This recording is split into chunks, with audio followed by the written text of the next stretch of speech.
বাঁচাও মানুষ বাঁচাও আন্দোলনের সভাপতি রফিকুল ইসলাম রিপন, সম্মানিত জাতীয় নেতৃবৃন্দ, সাংবাদিক বন্ধুরা, সুধীমণ্ডলী, আসসালামু আলাইকুম।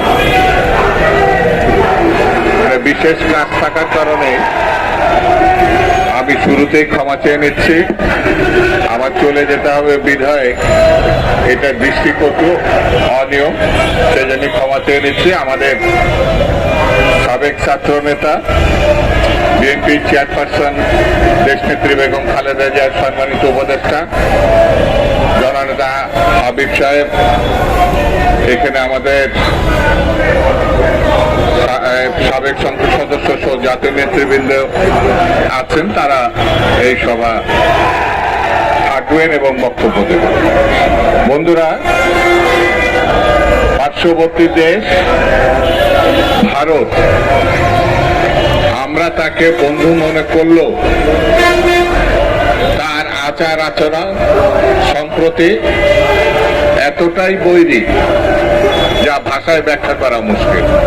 সে বাংলাদেশের মানুষকে সেই দেশ বন্ধু হিসাবে মনে করে না, হাসিনা এবং আওয়ামী লীগ ছাড়া। হাসিনা এবং আওয়ামী লীগই তাদের বন্ধু।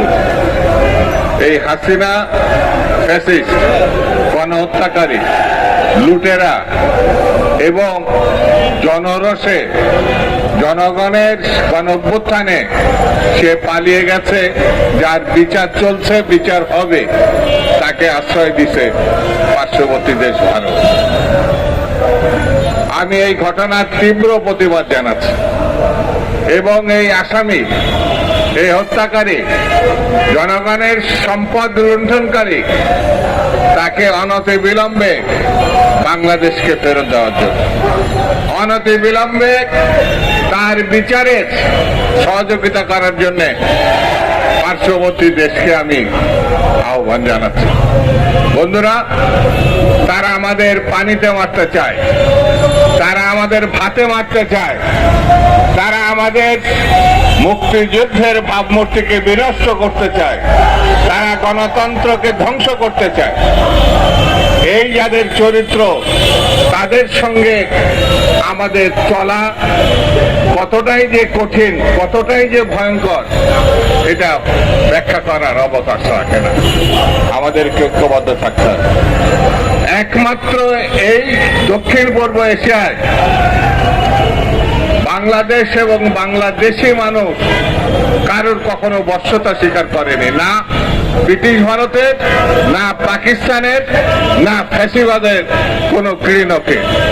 এই অঞ্চল সেই অঞ্চল যারা নিজের স্বাধীনতা, নিজের সক্রিয়তা, নিজের জাতীয় বৈশিষ্ট্য রক্ষা করার জন্য বারে বারে বিদ্রোহ করেছে, বারে বারে তারা বুকের রক্ত ঢেলে দিয়েছে।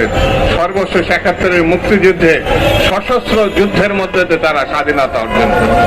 অনেকে দাবি করে তারা আমাদের জায়গা দিয়েছিল, প্রশিক্ষণ দিয়েছিল, অস্ত্র দিয়েছিল, আর তার বিনিময়ে আমাদেরকে কত সম্পদ তারা লুণ্ঠন করেছে ৭১ পরবর্তীতে, তার ব্যাখ্যা করে বোঝানো খুব কঠিন। এত সম্পদ স্বাধীনতা পরবর্তী সময় ট্রাকে ভরে, মিল, তার যন্ত্রাংশ, তার সম্পদ, খাবার দাবার, যে সময় আমাদের খুব বেশি প্রয়োজন ছিল, তখন বর্ডারে ক্রস করে তারা নিয়ে চলে গেছে।